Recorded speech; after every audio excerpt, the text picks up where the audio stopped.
lebih malam dan bangun lebih pagi, bisa tercipta ini menuju masyarakat yaitu suatu penuh. Bapak Presiden Isukirullah Jinawi memahami payah dan inayahnya kepada kita sekalian.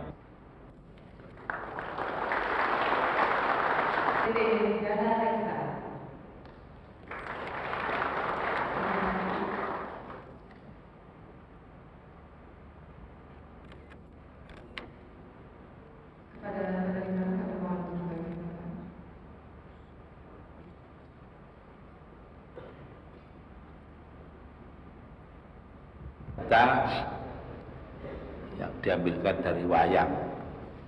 Nah, ini budaya Jawa. Pak.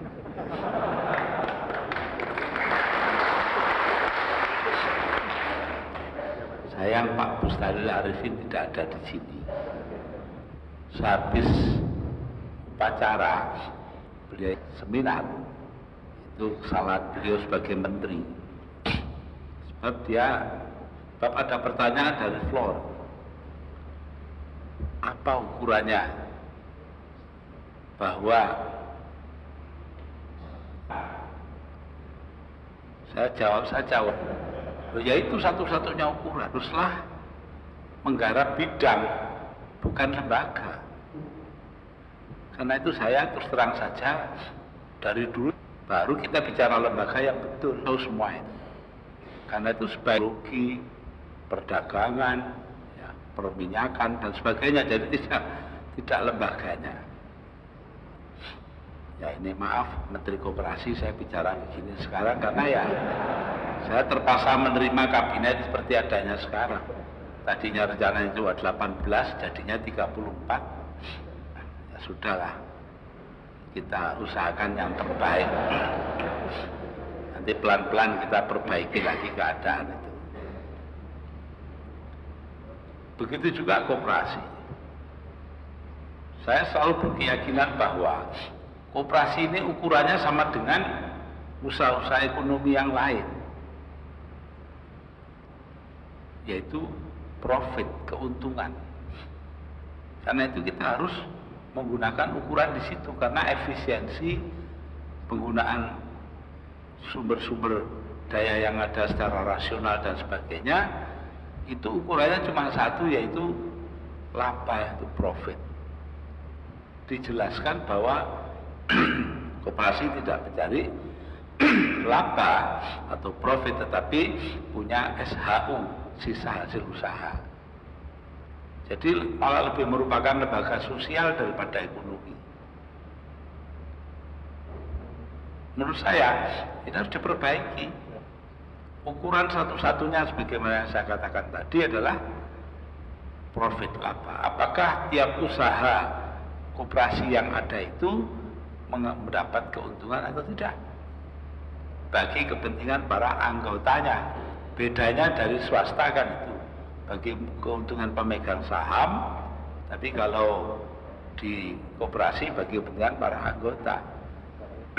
Jadi itu karenanya para hadir dan hadirat menjadi penting sekali motif profit yang ada dalam dunia ekonomi kita harus juga dimiliki oleh koperasi.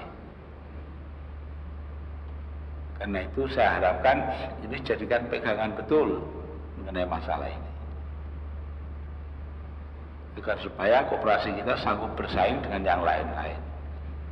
Saya pernah mengunjungi Prince Williamsburg Electrification Cooperatives di Amerika, atau dikatakanlah koperasi perlistrikan desa.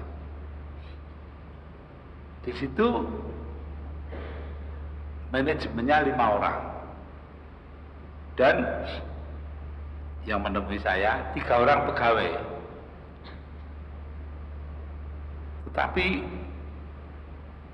yang katanya listrik pedesaan ini melayani 5 negara bagian dengan jutaan penduduk. Padahal di Amerika itu pemakaian listrik sangat tinggi. Nah itulah, ukurannya itu adalah ukuran-ukuran ekonomis yang benar dipakai.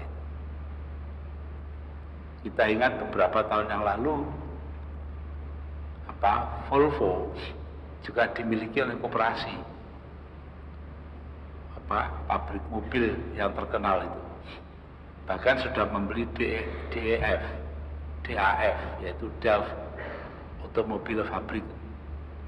Itu bayangkan, koperasi sudah melintasi batas negara, sudah antar negara. Saya waktu itu mimpi kapan koperasi kita bisa begitu. Jadi inilah tantangannya untuk masa depan, bahwa koperasi itu harus mengutamakan ukuran-ukuran ekonomi dan dia lembaga ekonomi.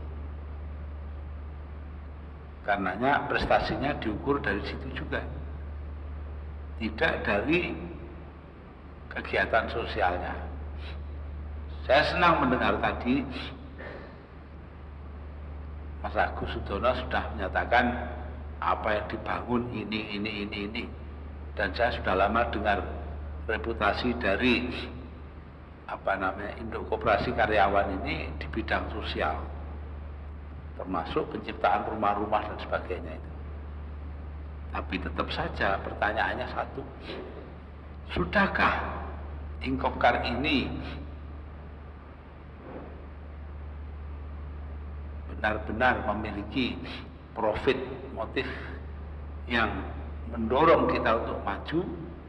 Nah, ini pertanyaan yang harus dijawab dan harus dibuktikan sendiri oleh Ingkopkar.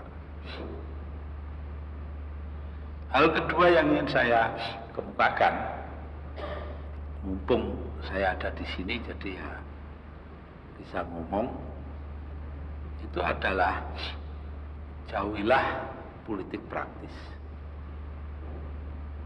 Sebab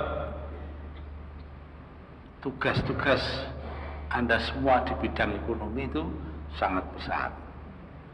Batasi kegiatan politik praktis ini pada pernyataan Mas Agus Sudono tadi mengenai masalah elit politik kita yang ingat kepada kepentingan nasional kita, jangan ribut saja. Walaupun itu ya istilahnya orang Jawa, Mas Agus itu tangeh lamun. Para elit politik kok disuruh tidak berpolitik itu ya tidak mungkin. Jadi ya sudah, biarkan saja, paling baik itu biarkan saja. Seperti yang saya lakukan juga, biarkan saja sudah. Ya harapan boleh ya dinyatakan, tapi jangan sampai merusak kegiatan yang sebenarnya daripada Ingkopkar. Ini penting sekali kita ingat. Sebab kenapa? Karena ya dulu Mas Agus ini orang politik. Begitu juga Ingkopkar ini banyak dikelola oleh orang-orang bekas Golkar. Mungkin juga masih Golkar sekarang. Tidak apa-apa, itu bagi saya tidak apa-apa. Asal boleh orang di Golkar ya silakan, di PDIP silakan, di mana-mana silakan. Bagi saya tidak ada masalah, asal jangan dicampur-campur kegiatannya itu. Ya, jadi ini yang penting. Jadi jangan sampai ada percampuran kegiatan antara koperasi dan lembaga politik. Masing-masing ada tempatnya sendiri-sendiri. Ini penting sekali saya ingatkan. Nah, adapun tadi itu dinyatakan semacam keinginan agar supaya elit politik kita ini sadar dan sebagainya, termasuk pemerintah, itu hal yang wajar-wajar saja. Karena apa? Karena Ingkopkar ini lagi pusing ngeliatin kok dunia politik jadi semerawut seperti sekarang. Ya enggak apa-apa lah. Ya, biarkan saja semerawut, asal Anda tidak terpengaruh kan sudah. Dibilangin yang nggak kena ya biar aja. Ya, jadi kesimpulan saya sudah begitu, dibilangin nggak kena kok. Karena apa? Karena semua pihak itu berambisi politik tanpa mengenal batas dan tanpa mengetahui bahwa kalau sudah ya sudah, tutup. Tidak, masih ngoyo, masih juga kata orang Jawa ngeyel ya, untuk apa, kalau perlu presiden sekarang dijatuhkan diganti dengan orang lainnya, silakan saja. Konstitusinya sebagai berkata oleh Mas Agus tadi tidak ada. Presiden hanya bisa diturunkan kalau dia melakukan pengkhianatan kepada negara. Kalau dikatakan orang dalam bahasa yang umum itu, bahasa Jawanya Mas Agus itu impeachment. Nah, tadi kan katanya Jerman, nah ini Jawa. Jadi karena itu saya rasa penting sekali untuk mengingat selalu akan hal ini, ada pemisahan antara kegiatan politik praktis dari kegiatan koperasi. Karena koperasi itu badan ekonomi. Faktor lain yang harus diingat pula adalah bahwa pada saat ini kita menghadapi masalah perburuan yang cukup gawat. Cukup gawat itu bagaimana? Karena sebagian dari serikat buruh itu sudah terlalu jauh berpolitik. Apalagi dikaitkan dengan Undang-Undang Nomor 22 tahun 99 dan 25 tahun 99. Lalu di situ seolah-olah itu pemerintah daerah akan langsung membuat otonomi lepas dari pusat dalam segala hal.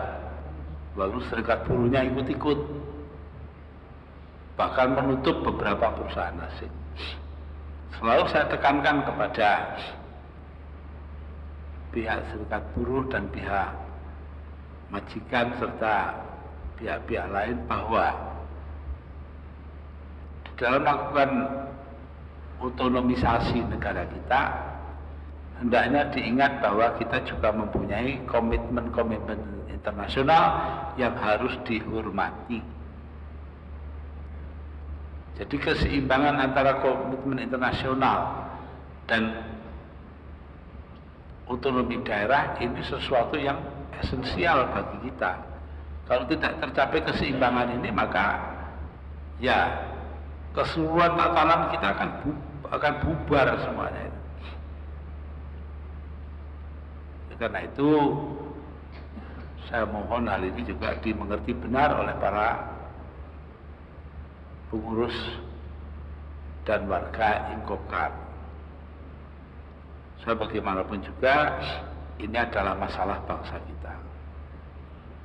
Demikian diverpolitisirnya serikat buruh sekarang, bahkan ada beberapa serikat buruh yang mogoknya itu sudah urusannya bukan urusan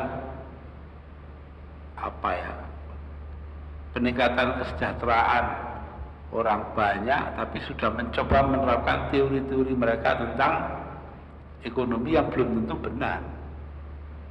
Saya tidak menyangkal sebagai teori itu baik-baik saja, tapi kalau diterapkan tanpa melihat kenyataan, maka akibatnya adalah gangguan pada proses internasional kita dan pada kebangkitan kembali ekonomi kita. Karenanya saya meminta kepada segala pihak untuk di dalam pemerintah untuk bersikap keras kepada para pemogok yang tidak berdasarkan pada tuntutan-tuntutan ekonomis yang real, melainkan dibuat-buat saja. Saya rasa 3 hal inilah yang patut diberi catatan oleh bapak-bapak di dalam menyelenggarakan seminar nasional yang akan dibuka kali ini. Sebab tanpa hal itu diingat, maka kita akan mudah saja terjerat ke dalam retorika politik, dan juga kita akan tidak tahu apa yang harus kita lakukan dengan benar. Demikianlah apa yang ingin saya utarakan tahunan Ingkopkar